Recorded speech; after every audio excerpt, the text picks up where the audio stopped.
分析中華人民共和國下稱中國對台灣的壓力是否超過美國對古巴，以及其論述的矛盾之處，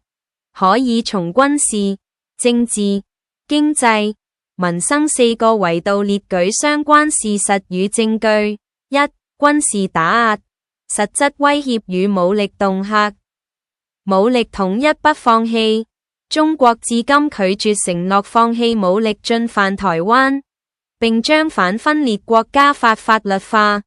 美國目前對古巴並無主動吞併或武力統一的官方計劃。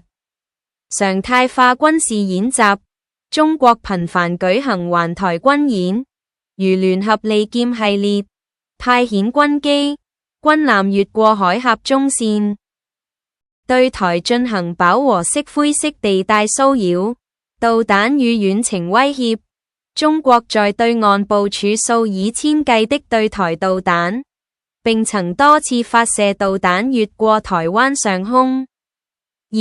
政治與國際空間、生存空間的封鎖、外交挖角。中國利用金援手段策動台灣邦交國斷交，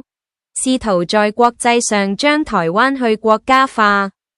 國際組織阻撓，即便涉及非政治性的民生議題，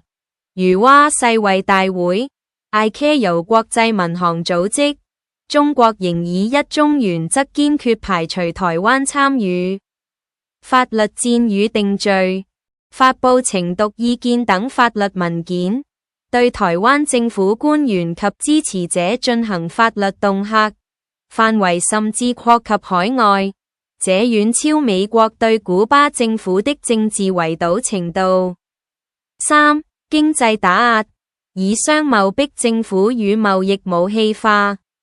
無預警進口禁令，以檢疫或行政理由，無預警禁止台灣農漁產品，如鳳梨、釋迦、石斑魚輸入，進行精準的產業打壓。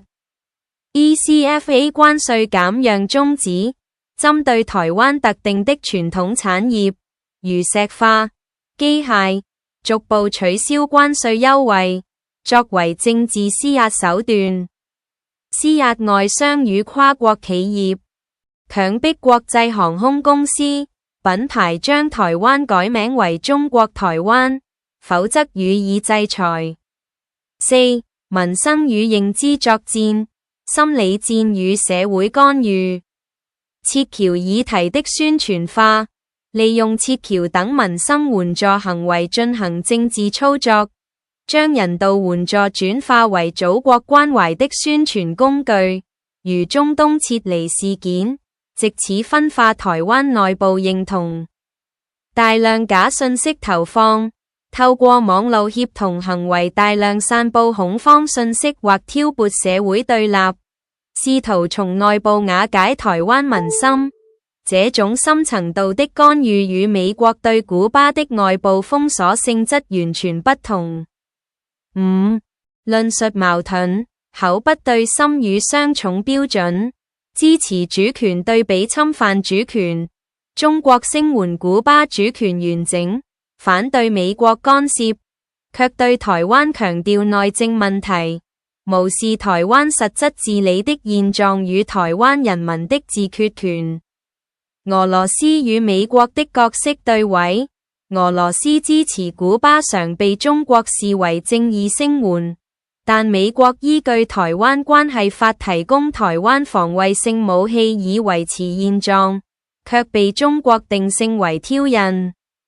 是非導致，中國批評美國對古巴是強權霸凌，